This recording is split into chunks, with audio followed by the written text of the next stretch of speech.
I think a couple of people are upstairs.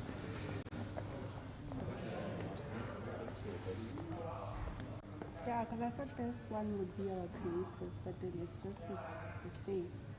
No, so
Cool.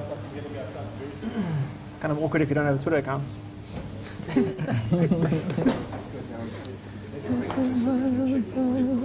Okay.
No, I'm great. This is probably going to be the volume that I'm at. I might get a little crazy and just make some jokes here and there, but generally, I'm going to keep it at this tone. Matthew, are you all right today? I'm happy to hear that. I'm happy to hear that. Why am I making noise? I'm so sorry. Shanley. I won't forget. Shanley, are you great today? I'm doing well, thanks. I'm glad to see. What did you have for breakfast? What did I have for breakfast? I had oats for breakfast. You had oats. Yeah. Okay, good way to start the day. I had Sure. cornflakes. Let me actually lean back. I'm going to lean back a bit more. I'm going to be more like this. Yeah, I'm going to be more like this. I might lean a little bit like this. And Matt, how are you doing today, my friend? I'm doing good. How are you doing? I'm also good, man. I'm also good. Good. Where did you travel from? From Alberton. So. Hey, okay. Away, Alberton in the house, man. Away. Yeah, that's about as loud and as medium as my voice will go. Yeah. Sorry? It's United States of Alberton. Yeah, for sure. Let's just do the James one more time, one by one, please. Okay, no problem. Kevin, so tell me, where are you from, by the way? So born in South Africa, but of Ugandan descent. Of Ugandan descent. Have you been to Kampala? Yes, I have. Okay. Yeah. Kampala, that one. There's a specific beer that I love from Kampala. I forgot what it's called. It's a Ugandan beer. I forgot what it's called, but they changed my life with that one. Oh, really? Yeah, it yeah, might yeah, be yeah. Uganda Waraji. It's like a gin. sort of, Yes, that's the spirit. one. That's Yeah. the one. No, something of the gin. I'm thinking, no, but there was another beer that I just can't remember. Okay. Yeah. Tusker or something like Tusker. that. Okay, all right. Matthew, listen, I love your surname, by the way. Cruz. Come on, dog. Thanks. Do you ever get Tom Cruise jokes or like? Yeah, all the time.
Sanbonani, Dumelang, Goeiemiddag, hello. Mzansi, welcome to Sustainable Spaces, Episode 3, brought to you by Luxi, a company that is powered by Standard Bank, and we're absolutely delighted to have you here today. I know a lot of people are joining us from Twitter Spaces. Some of you are joining us from LinkedIn. We are going to have an extremely powerful conversation, and I cannot have it alone. So listen, we've had a power panel for Episode 1. We've had a power panel for Episode 2. But Episode 3's panel, listen, you are about to be blown away because today we're talking the business of solar. And like I said, I'm not alone. We've got Kevin Semogorere, who is joining us from Standard Bank. Kevin, how are you today? I'm fine, thanks, and you tonight. I'm well, thank you. Can you tell us a little bit about your role at Power Pulse, specifically with Standard Bank?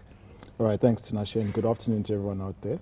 So I'm a digital solution owner in the innovation hub of our corporate and investment banking part of Standard Bank, which is called CIB Digital. Yeah. And what we specifically do is build out new corporate ventures. So my role specifically is to ideate new digital platform businesses to solve our clients' needs and build those out into real ideas which we launch out into the market and hopefully scale them in order to service our clients. That is incredible, because that's exactly what we're going to need. That's the insight we're going to need for today. We've also got Matthew Cruz who's joining us. Matthew, how are you today? I'm good, thanks, and you? I am fantastic. I believe you are the head of business intelligence at Home Energy. You've also had some extensive experience in South Africa's energy industry. Can you tell us a little bit more about your background?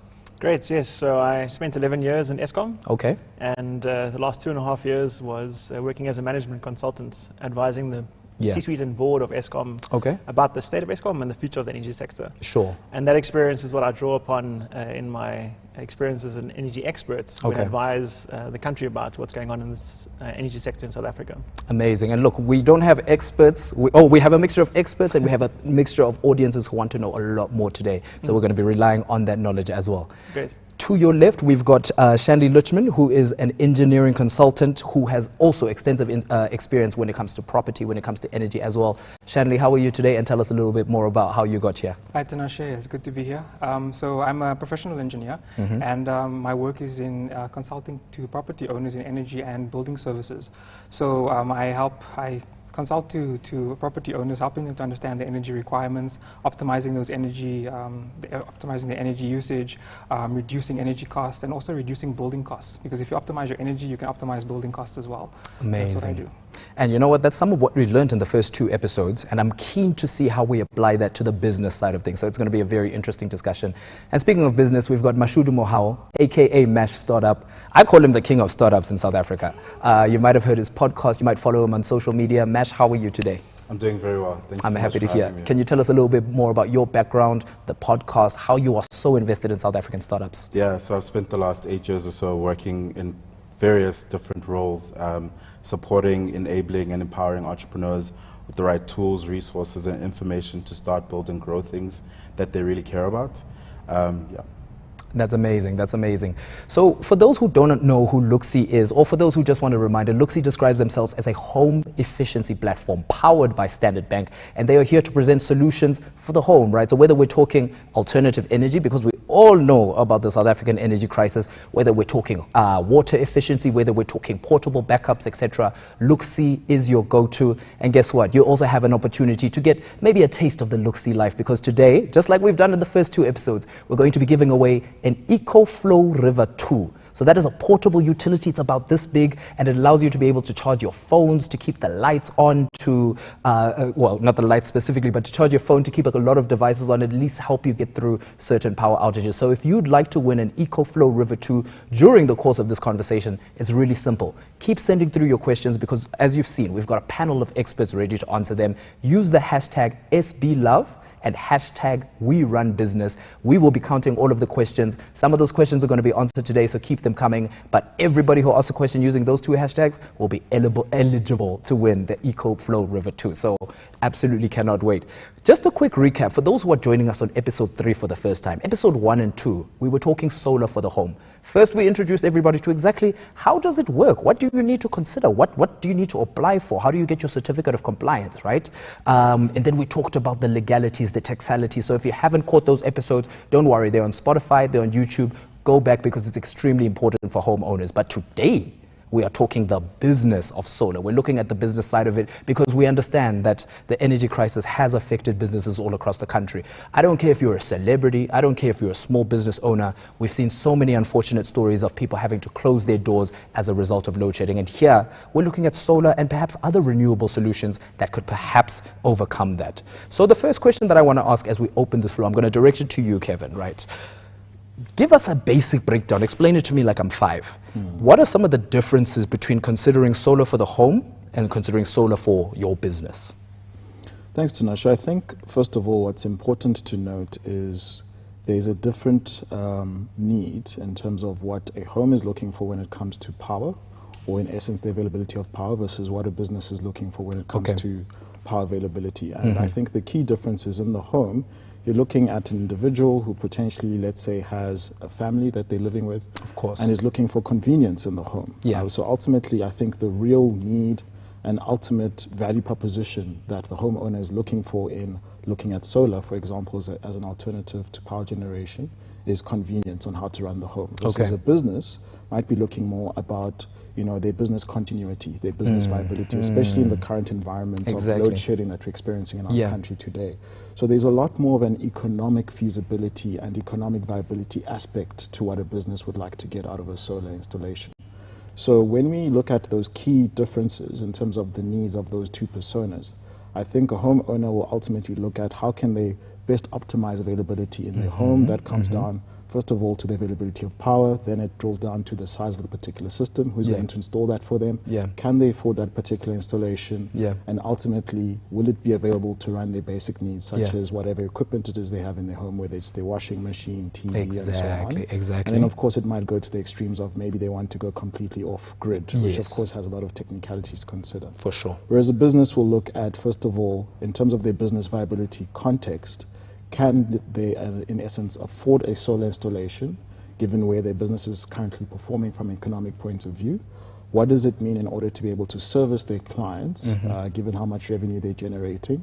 And then ultimately, when it comes to their operations, how do they make sure that the solar system will be part of their operations roadmap in order to leverage some of their strategic initiatives? So that will come down to how they're going to fund that system, for example. Should they use their own liquidity, put it on their balance sheet? Should they get funding from a financial institution such as a bank? And when you put all of those mixes into the equation, that ultimately drives a decision around strategically does it make sense for a business to install a solar system. So it's a lot more complex than a home, because there's a lot more economic factors to consider for a business. That absolutely makes sense. And I think some of the things you were touching on, especially the, let's say, the operational strategy, some of the needs of the business, very, very different to the home as well. So, Mashudu, you work with a lot of startups. I'm sure you've met businesses of all sizes and kinds across South Africa. And I guess we are in a bit of a weird time because we're post-COVID, we are mid-load shedding. It's been a tricky couple of years for South African business as a whole, right? And now we're in a situation where not everybody is in the office at the exact same time. So if you're a business owner, you've got your premises, you maybe had an office that everyone was coming to prior to 2019, but now perhaps we're working with hybrid models. Employees are at home, some people come in on certain days. Is something like solar then viable for businesses who know that they have their employees and their staff in a hybrid system? I really think it's not something that you can just paint with the same brush across the board. Every business really needs to assess their own needs, and every case is very different, right? So with very traditional businesses that are operating, say, on a day-to-day basis in very physical environments and customers coming in and out, they're very dependent on their energy source, right? So having reliable electricity or access to power becomes even more important and critical. Versus, say, a very internet-based or leveraging a lot more technology where you can be dispersed, you can be fully remote and stuff like that. I think it changes the conversation in a different way. But on either sort of case, you do see a lot more businesses starting to also take up, the responsibility to make sure that they enable their employees to be able to work from home. So enabling them with whether it's an inverter kit, a battery kit, or even solar, just to make sure that they can mitigate the risk of this person not being available because they don't have connection. I see that. Or they don't have, their devices charged and stuff like that. Yeah. Okay, so from what I'm hearing, there are solutions. It doesn't always have to be solar, but there are businesses, and I've experienced this as well. My wife's business as well, they gave them those little power boxes, like that EcoFlow River 2 that you can win, just by the way.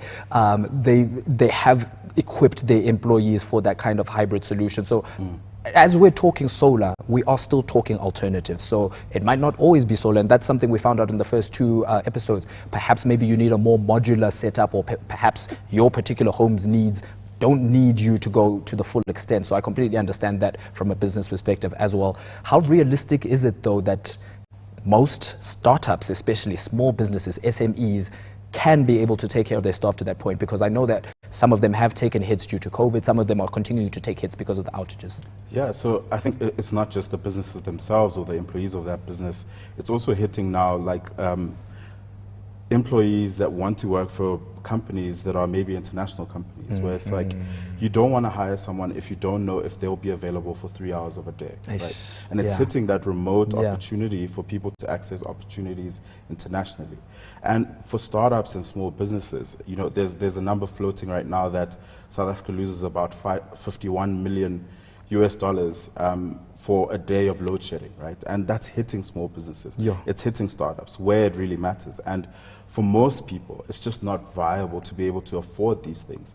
And it makes it even more important to have, a partner that can fund these things, that can help your business sustain itself and be able to navigate these challenges. That makes a lot of sense. That makes a lot of sense.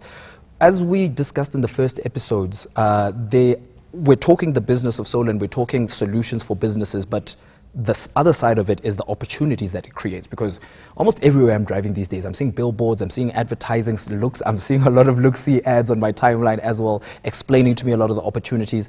Matthew, I'd just like to know, what opportunities do you see existing for people who want to create businesses in the industry, people who want to get involved in the solar game? What kinds of certifications would you recommend that people get to really boost their credentials and prove themselves as, trustworthy and reliable providers, or trustworthy and reliable maintenance people, so that again, we see the actual solar business in South Africa itself growing? Great, yeah, thank you. One thing that's interesting about the solar sector is that it's got a very low barrier to entry for people that are interested in getting involved. So it actually represents, in my mind, one of the greatest opportunities for skills development and skills improvement in the country for people that want to get into a career within the renewable energy space. Okay. So, for example, the barrier to entry for just starting to work on a solar team, a solar installation team, is having grade 11. Okay, and really? Yeah, you can have a grade 11 and you can start your process then, and you can work your way all the way up to then being a person that holds the installation electrician certification. That's confirmed by the Labour Department and also the ACE, the ECA, the Electricians Contractors Association. So that's the certification that's needed for the person to sign off the CRC and confirm that this installation has been done at good quality. And without the CRC, it's very important to have that, because your insurance company won't cover you as a business if your CRC has not been signed off by that certified IE. But you can start off working on a team just with grade 11 and getting involved. There's various accreditation companies that can assist with that process. So Sapphire does a PV green card that helps with people understanding, working on installation teams, what entails a good installation. There's also ARAP that does a similar accreditation as well. And the PV Green Card process is a way of bringing about a standardized quality kind of confirmation to the sector. And it results in getting a PV Green Card form that's adjacent to the CRC to confirm that these things have been checked for your installation. So that's, there's accreditations that are about the PV Green Card, the ARAP accreditations, they can assist.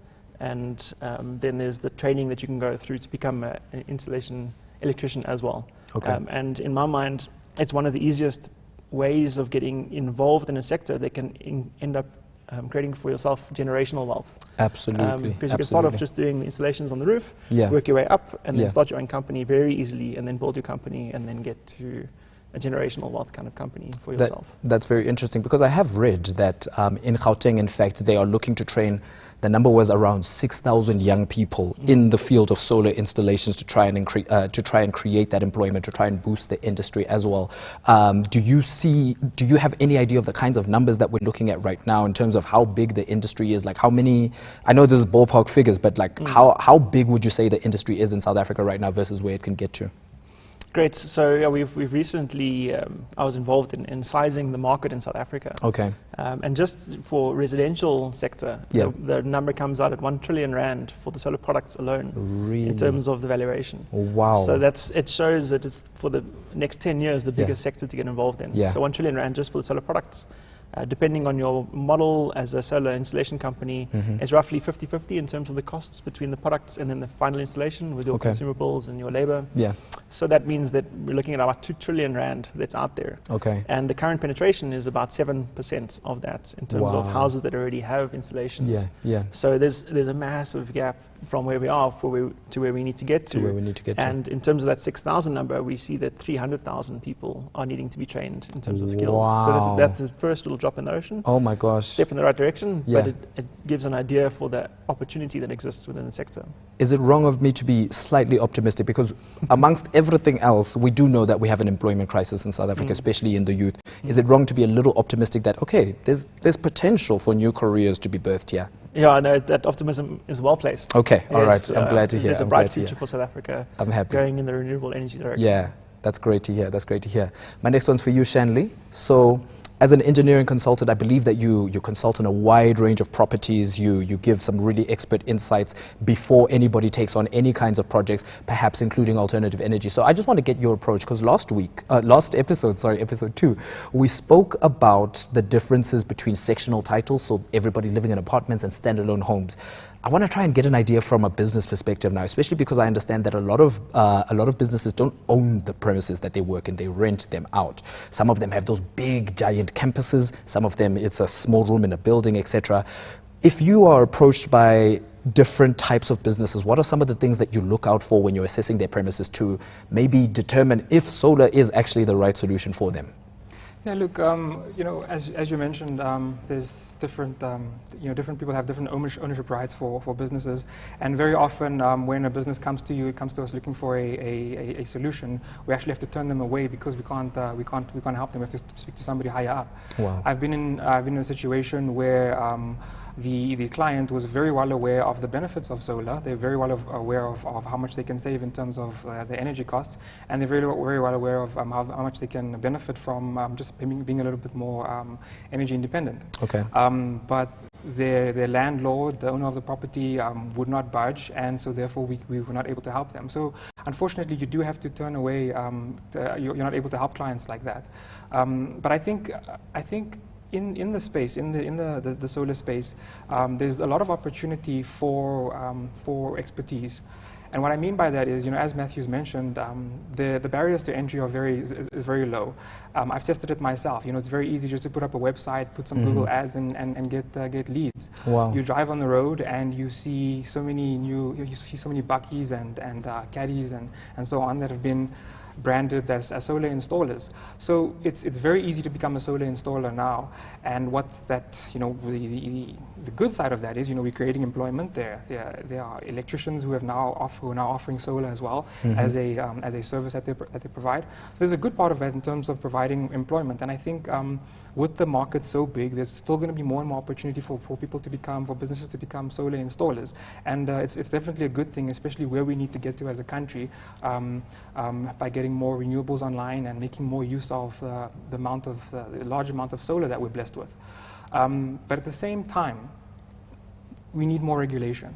Okay. And a solar installer, their interest really would be in you could say that their desire would be for you to install the largest system that they can sell you, right? Yes. So your interests are not always aligned. Okay. And so therefore you would need somebody who is external, who is more unbiased and is able to have the interest of the client. Exactly. To help them to understand what are their energy requirements, how much do they actually need, and when you start off there, it's also easy to compare. You can compare pricing from different installers using what the actual energy requirements are, as opposed to getting multiple quotes of multiple sizes, multiple system configurations. So I definitely think there's an opportunity there for more energy consultants. Yeah. And a lot of that work is being taken on by engineers, professional engineers. I see. And I see. it's a good thing. And the reason it's a good thing is because now you have somebody who is legally required to give you good advice. Exactly. Legally required to make sure that you have a safe system, Yeah. that you have a system that works, and that Yeah. you have a system that,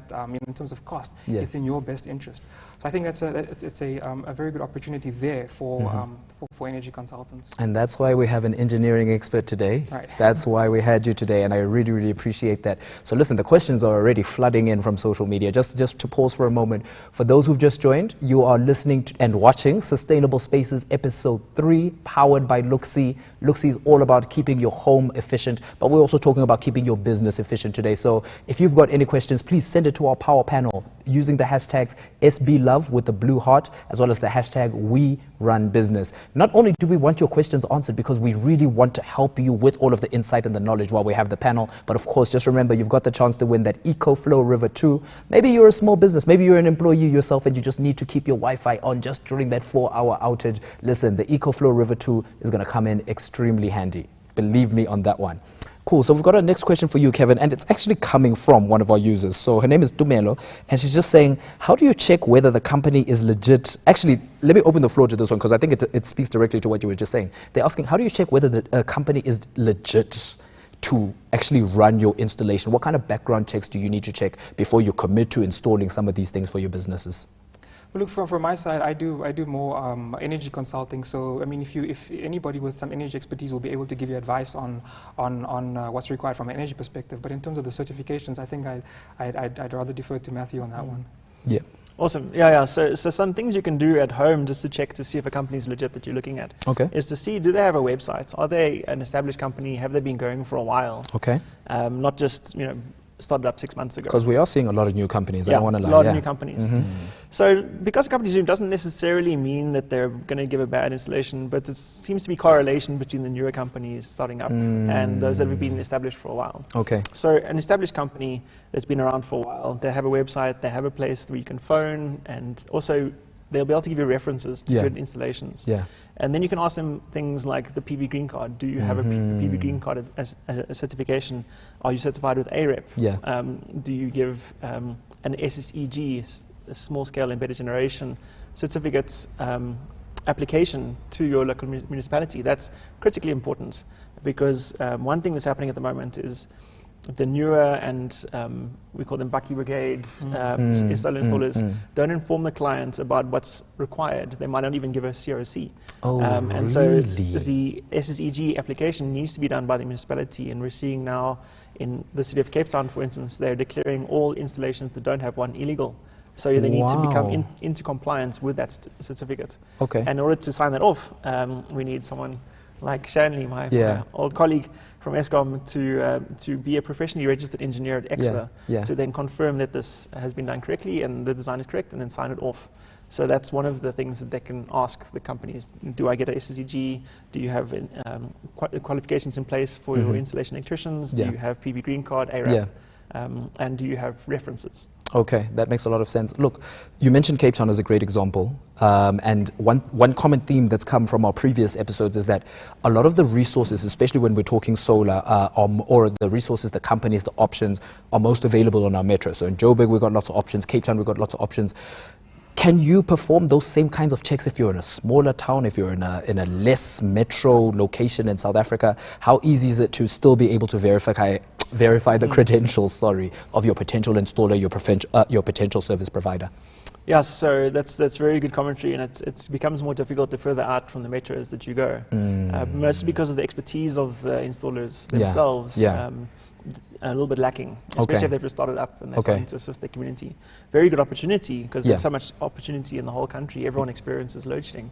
To provide solar solutions with battery backup for businesses to make it through those times, especially during the day when businesses are needing electricity. So one would ask, what is your SSEG application process? Because all municipalities are meant to be performing that, but some municipalities are having a backlog of 6 months in terms of getting back to you as a company that's submitted the application to install. And so those municipalities, what they do is they say, you can install, just make sure that you still send the application through, and then we will get back to you. Sure.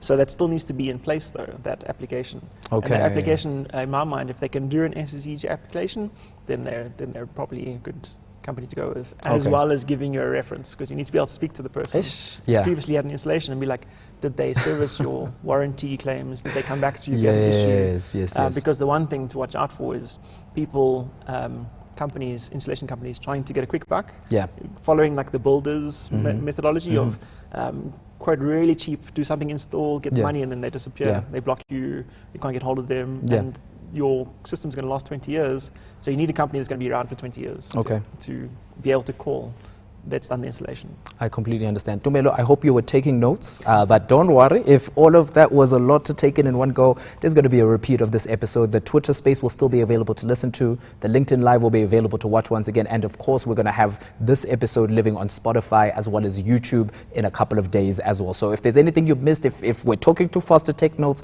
take in all the information. Don't you even stress. We're going to make you cover. We're going to make sure you're covered with a recap. So my next question is for Kevin, and it's a double-jointed question. So the first one is from me, and the second one is actually from Unazma. Yeah. I wanted to find out, firstly, we've talked solar loans for the home, and I know Luxi does actually give you the opportunity to apply for a solar loan for your home, and that's a great way to potentially start investing in the technology.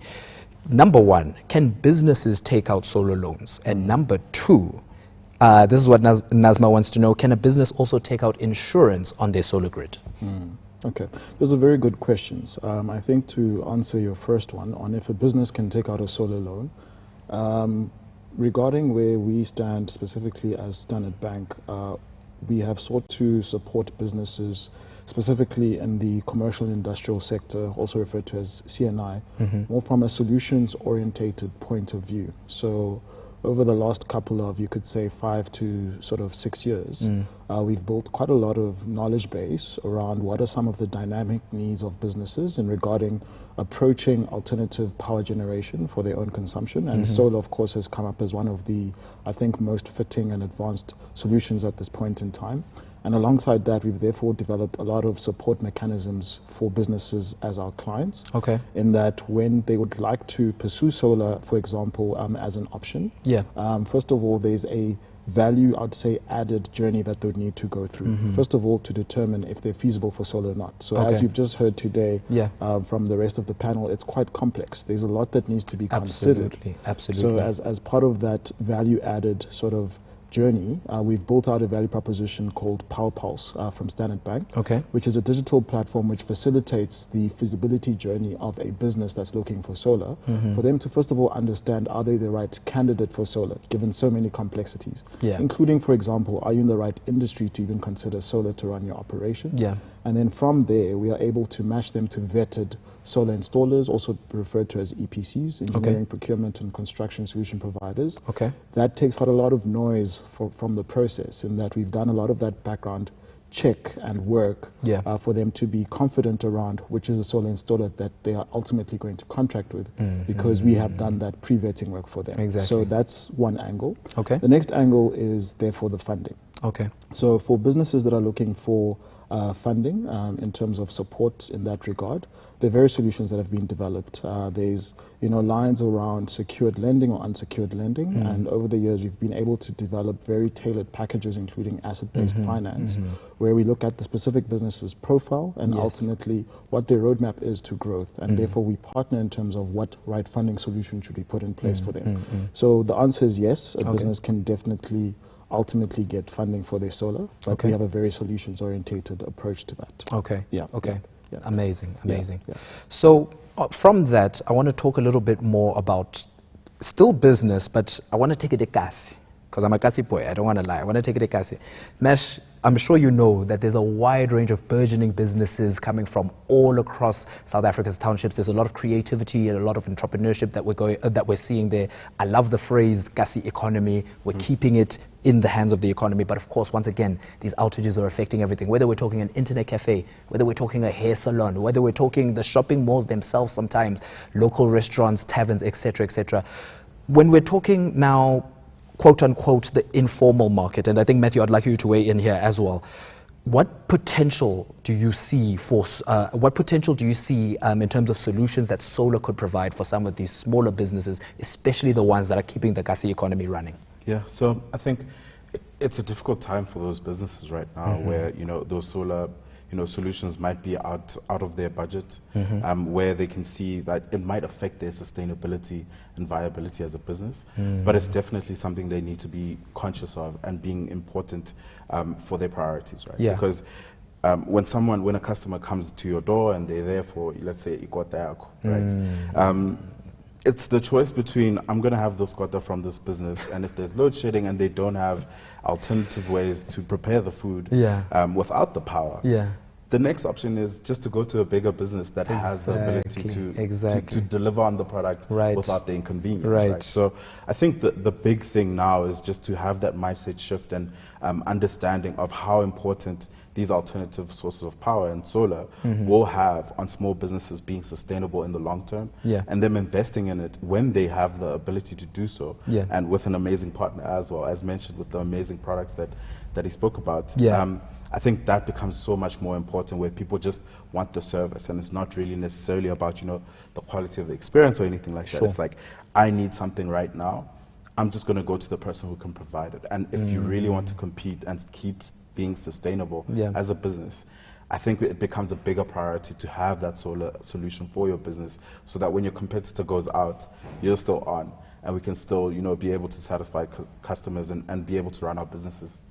But then with that in mind, do you see us getting maybe more viable solutions? So for example, I've seen in other African countries, there are businesses that are now specializing in used parts. They import used parts from other country, parts that are still in good condition. They handle the solar locations there. It becomes more affordable, more viable.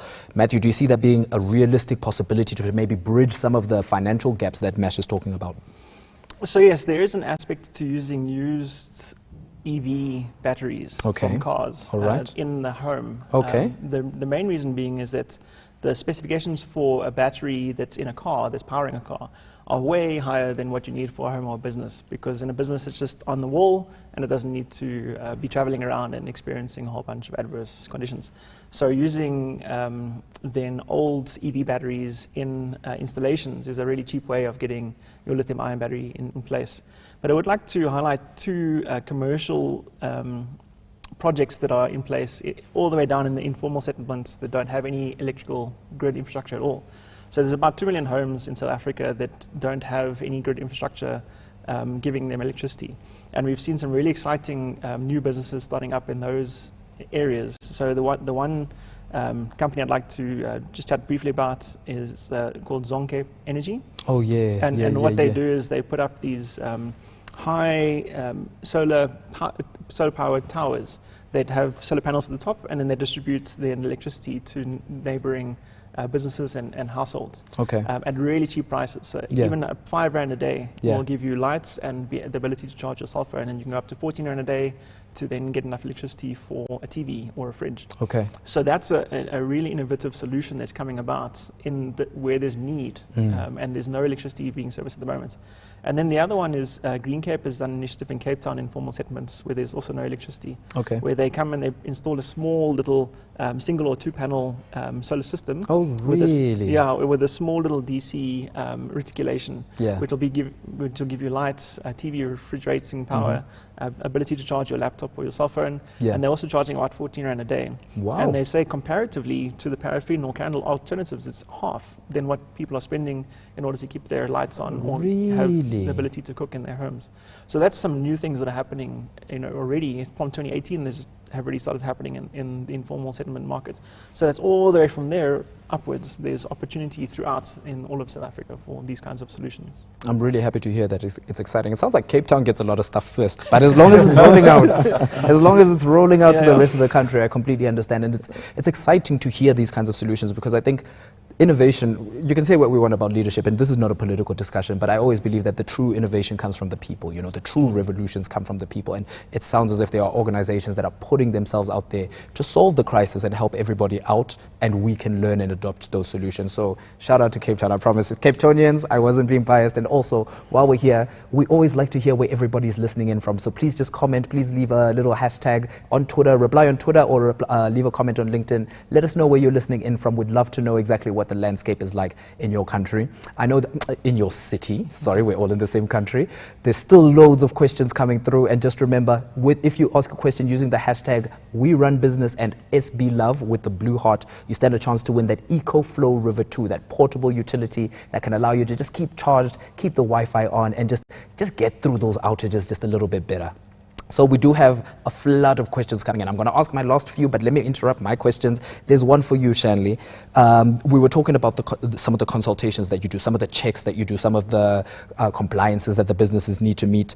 On a financial level, Sophia wants to know that could a business owner qualify for funding based on their income projections? So not necessarily the cash that they have right now on hand, but perhaps the projection of exactly where they can get to. How would it work in that situation? I think it is more of a banking question, but I mean, I have seen that as well. I have seen businesses qualifying for loans based on the income. Yeah, look, it is more of a banking question. I think maybe the banking guys are better. Kevin, you can chime in as well. You can chime in. So I think it's quite a complex one to dissect, because no one case is the same as the other. It all depends on the profile of the underlying business. So unlike individuals, businesses have very different strategies and roadmaps, and therefore in terms of them being bankable, there are various sort of moving factors that need to be considered. Okay. So ultimately it depends on what drives the value in that business. Okay. Is it, first of all, let's say the income that they're projecting to generate, or is it their underlying assets? And then within that spectrum of what exactly drives the value of that business, you're then able to derive some kind of value for that business and therefore bankability, and then that determines how fundable that business is, even in terms of qualifying for a loan. Okay. And it even goes beyond that to determine potentially what kind of class of loan, or let's say type of loan that business should specifically be fitted to, because you have to look at the specific needs of that business, and hence why we have a very solutions-orientated approach when it comes to businesses looking for funding, because ultimately there are so many dynamics that need to be considered so that we can partner with a particular business as a client on their roadmap and make sure that they have the right solution for them. So it's not a cookie-cutter approach, but therefore to answer the person who sent in the question, I think it depends very much on the type of business and what drives the underlying value of that business. That makes a lot of sense. That makes a lot of sense. And then maybe, speaking off the top of my head, from an investment perspective, if someone's looking to invest in some of these businesses that could be either those that are burgeoning and are venturing into becoming solar providers themselves, or a business that says, we are solar equipped, we are ready to handle whatever challenges come our way. This is not financial advice, but I just want to know, if someone is looking to invest into those kinds of businesses, Mesh, I think you can also chime in, does that make you as an investor a little bit, does it give you peace of mind, let me say, as an investor, to know that, okay, this is a new business, these are the projections, this is where they could get to, and this is how they've acquired their funding, and now they've equipped themselves for these potential challenges? Does it increase the value of your investment? Does it make you think maybe a little bit differently?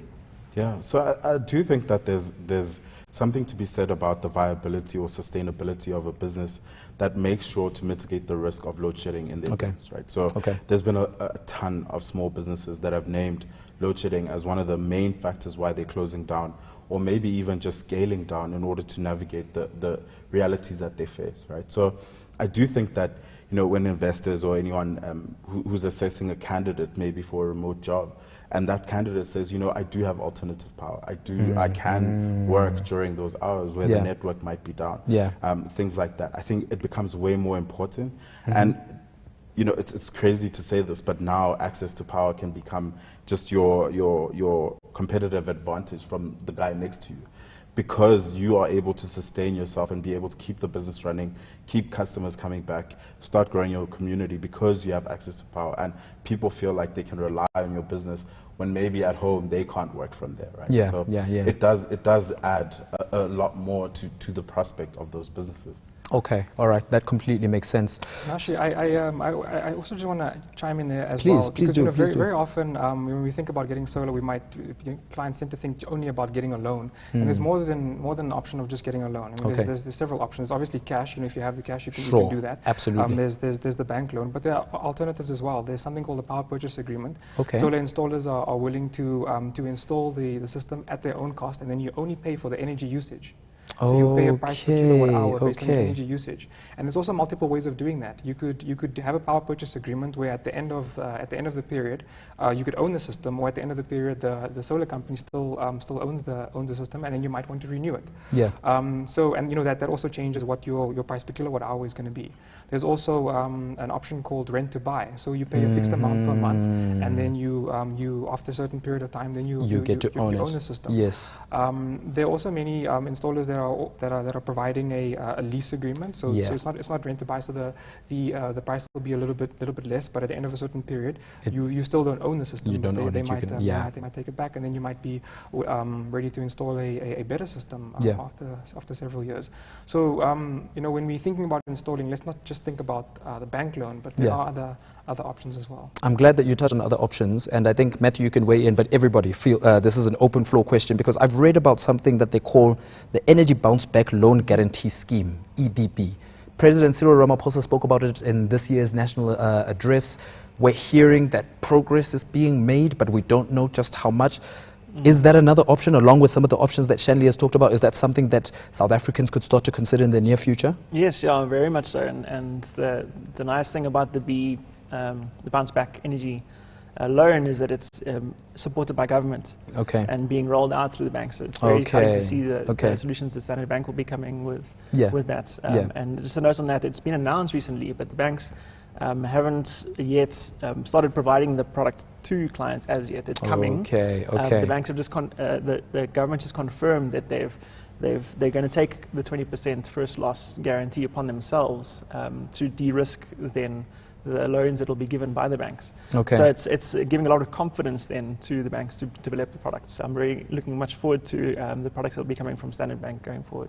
That's incredible, because one other person is actually asking, and this is a question that has come up in every single episode actually. They always say, why can't Eskom just employ solar? Why can't Eskom just install solar and alleviate as many of the problems? And again, Mail and Guardian were reporting that there's a big renewable energy project that has been paused due to a deficit of several billion rands. And again, we're not getting political, but how far are we away from our parastatals also being able to roll those kinds of solutions for mass energy supply?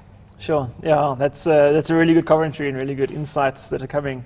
And unfortunately, the answer is that Eskom itself that is very far away from being able to do their own deployments of large-scale energy. Okay. Primarily because the focus has been up until, and still is until now, that private sector will come to the party. So a lot of the renewable energy products that are getting placed are all independent power producers, and not Eskom owned. They're IPPs that will be contracting to Eskom through a power purchase agreement. And on that note, it would be good to note that the REIPP bid windows, the Renewable Energy Independent Power Producer bid windows, 5 and 6, that were touted as these are going to be solutions to solving the energy crisis, have actually failed by more than half. Oh, unfortunately. Really? So bid window 5, which was extended to a capacity of 4,600 megawatts, will only get 1,300 megawatts coming online. And that's most likely one of those projects that you heard about that wasn't able to get funding. So there was financial difficulties in getting financial close on those. And then bid window 6, which was announced by Cyril last year in July, to be doubled from 2,600 megawatts to 5,200, will actually only be getting about 900 megawatts online. Oh, really? Yeah, and that's due to grid constraints, which has been highlighted by the CSIR as being the main cause for load shedding going to be taking place for the next 10 years. Okay. And that's CSR saying that. So that's significant in terms of our understanding that this isn't going away next year. It's going to be with us for the next 5 years minimum. I totally understand. Totally understand. I'm glad to have at least the realistic picture of where we are and where we could be. But as we've discussed, there are still solutions that we can take upon ourselves. Some of them we can explore in different ways. As you explained, Shanley, that it's not always just cash. You don't have to have all of that money, because I saw a comment here from Tandega who's saying, at the moment, solar can only be afforded by people who have money. So thank you that at least we've seen that there are alternatives to get into there. So I want to do a SWOT analysis. I think we're talking business today. We're going to do a little bit of a SWOT analysis. We've talked about strengths. We've touched on weaknesses. We've talked about opportunities. I want to talk about the threats now. So I'm reading in Limpopo, but I'm sure it's happening elsewhere as well. But the breaking story that I saw earlier this week was from Limpopo, reporting a rise in the theft of solar panels. So we're not the police minister, so I'm not going to tell you how we stop the crime, but I just want to get maybe some ideas and some thoughts for anybody who might be concerned about maybe the safety of their homes and the safety of their equipment after installing, the safety of their equipment in their businesses as well. How do you protect yourself from that particular element? Is there any additional steps that you can take? Is it an insurance thing? Is it an extra preparation thing when you're doing your consulting to have a look at the area and maybe advise that, no, this might not be the right place to do it? What kind of preparation and what kind of safety measures can you take to protect your investment? Open floor. Anybody can go forward first. Well, I'll throw my two Okay, cool. Go ahead. And then we'll maybe get some more commentary. So, regarding the theft of solar panels, that's recently become highlighted as a big issue in South Africa, where people are noticing their homes while they're not there. People are coming and stealing their solar panels. So one thing that can be done to mitigate that is the way that solar panels are connected to the panels on the roof and the panels that are used themselves. There's security clips and security panels, security fastenings that make it very difficult to remove the equipment without the right tool. There's also a polymer that can be used to attach the battery and the panels to the mounting so that it can't actually be removed. So that's being seen in all of the cell phone towers with their big batteries that are used to overcome load shedding. The polymers being developed in South Africa that make it very difficult to remove the battery without totally destroying the product itself. So that's two little things that are coming about that can assist with stopping theft of your equipment. Okay, all right, that's good to know. I was going to link it just to the question that was asked earlier, right? So I think it was Tato who asked about you know, whether or not you can get solar panels insured as well. So I think this is where maybe the financial partners really need to step up and like move in this direction, and if it's not already there, to ensure that businesses can be covered in this way, right? So that if this happens to their business, it's really part of the business coverage as well. It would be interesting to find out if insurers are thinking about these things already, if this is already part of business insurance, because I do think that would be the ultimate solution, just to make sure that the businesses aren't completely crumbled or crippled by something like this happening to them. I don't know if you know, Matthew. Yeah, so it's really coming in a big way with insurance, and that's been highlighted with the fire that happened on the Vodacom head office roof in Cape Town. In terms of the threats to the businesses of solar installations. Thankfully, it was ruled out that it was caused by the solar system, but we saw a large influx from all of our big clients saying, "Listen, is my installation safe, and how can you confirm the installation safe?" So the insurance company is now is increasing its focus on the aspects of a solar installation and confirming that it's been done correctly. I understand. Which also, once again, opens up the floor to electrical engineers being able to confirm that things are correct and consulting to insurance companies to understand what is it that needs to be in place for me to say, great, I insure now this business with the solar installation because I can confirm that the quality is correct. So that's, makes sense. I think we're in a really good space. We've come from years of relying on Eskom, of having cheap power, and we're in a situation now where all the solar power is coming online. You have all these installers and so on, and it's really new territory. It's a good thing. So look, the solar industry is very much still in need of a lot of regulation, and unfortunately, a lot of that regulation is going to come from mistakes.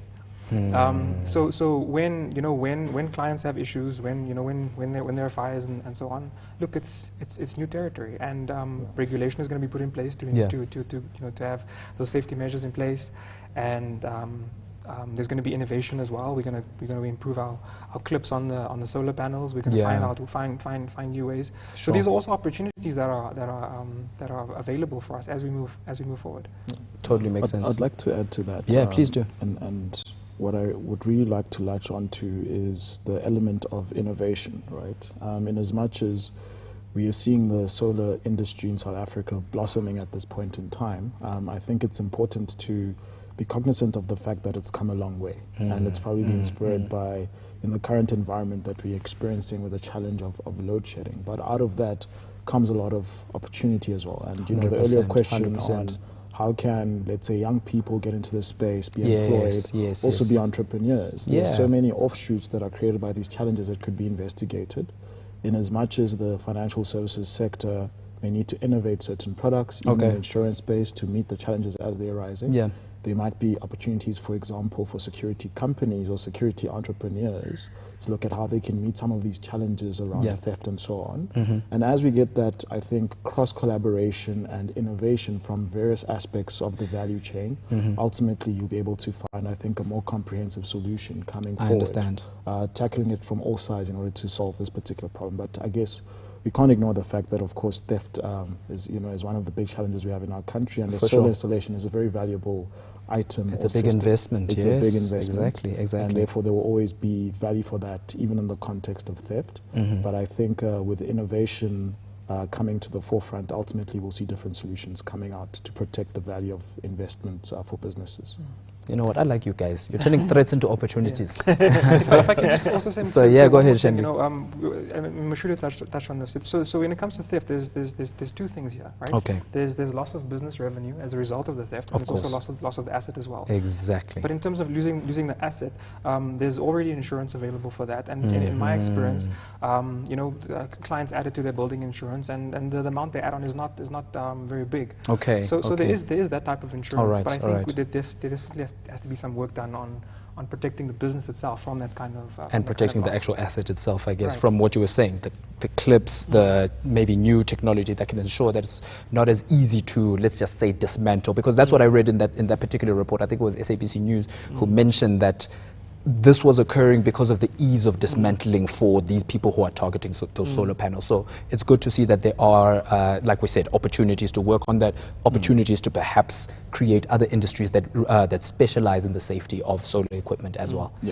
Yeah. So listen, my beautiful audience, thank you for keeping us captive up until this point. We've got just about 10 minutes left. So now I'm done with my questions. I'm going to be going through every single person's question, or at least as many as I can in the last few minutes before we wrap up. But don't worry, anything that doesn't get answered, we'll make sure that we address it in the comments or on Twitter as your replies. And just remember, use the hashtag SBLove with the blue heart and hashtag WeRunBusiness so that your question stands a chance of winning that EcoFlow River 2 could come in extremely handy. So the first question is for Mash. We were talking about, township businesses, and this person wants to know about, okay, they've used the word side on the street. I want to find a better word to say it, but basically we know we've got barbers who can operate from just about anywhere. They usually, I've seen them using like little mini generators, etc. Could portable solar units help spaza shops, help anybody whose business is actually right there in front of commuters?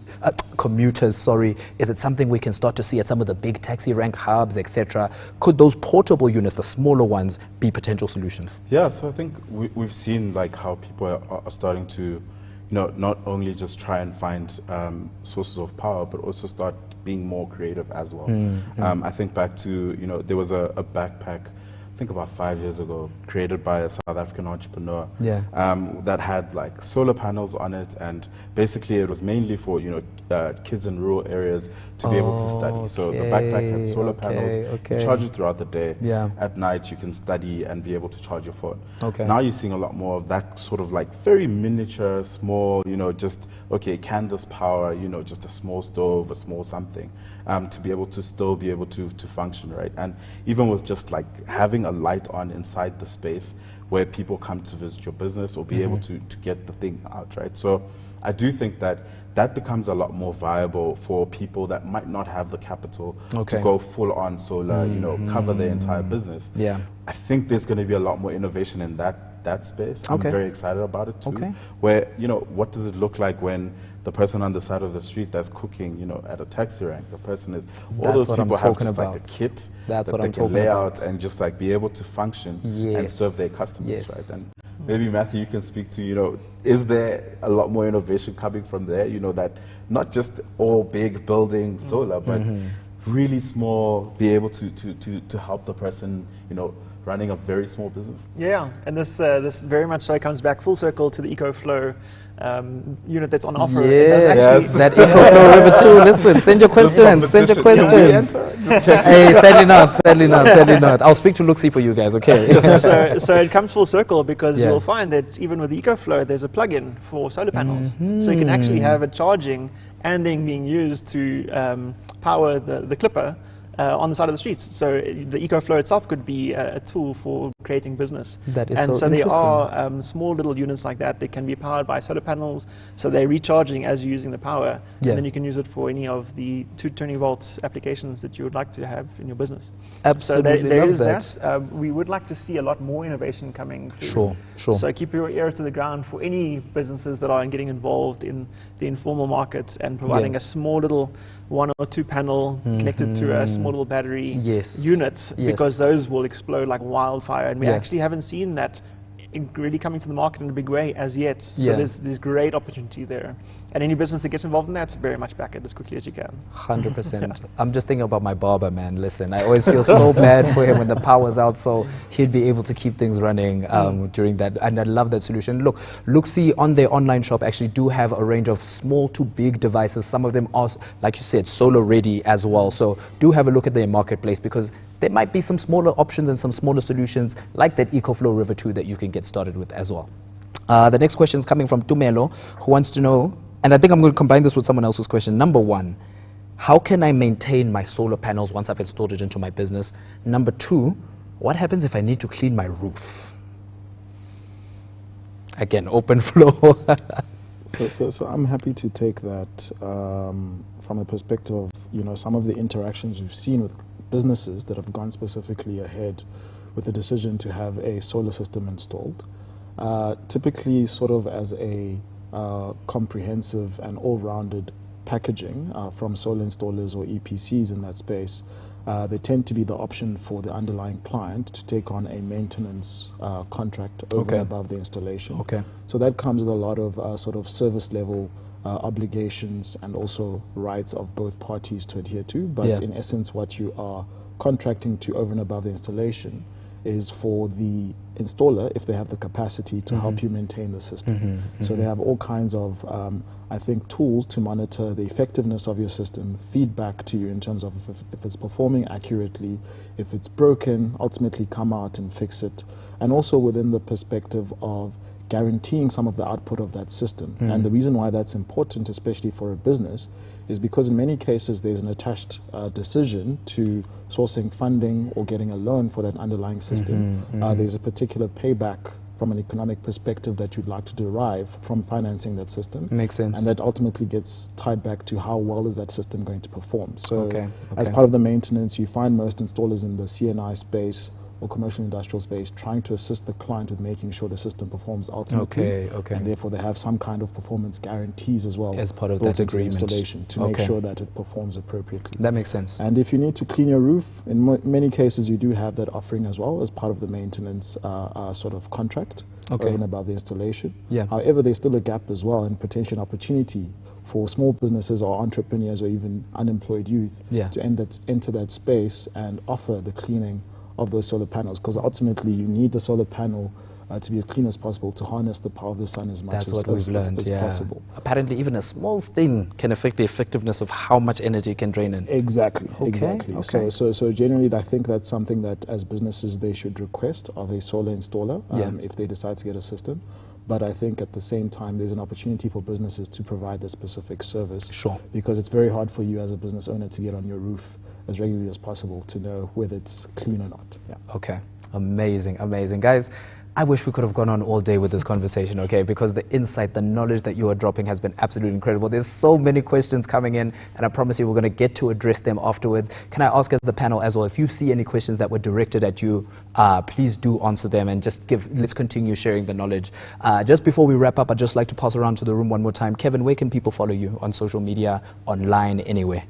Okay, you can definitely find me on LinkedIn as Kevin Semogerere. Okay. You can also find Power Pulse at powerpulse.standardbank.co.za, where you can view the offering of the installation for businesses specifically. And I'd also like to iterate that businesses out there should not ignore the fact that there's currently a very big tax incentive from the government, which makes it lucrative for you at this point in time until sometime in 2025 to install a solar system. So please find us as soon as possible if you'd like to take advantage of that tax incentive. Love it, love it, love it, love it. Matthew, where can we follow you on social media? Great. Or anywhere else, everywhere? Yes, yeah. So primarily LinkedIn as well. Okay, so great. Matthew Cruz, Cruz like Tom Cruise. Okay, great. Cruise.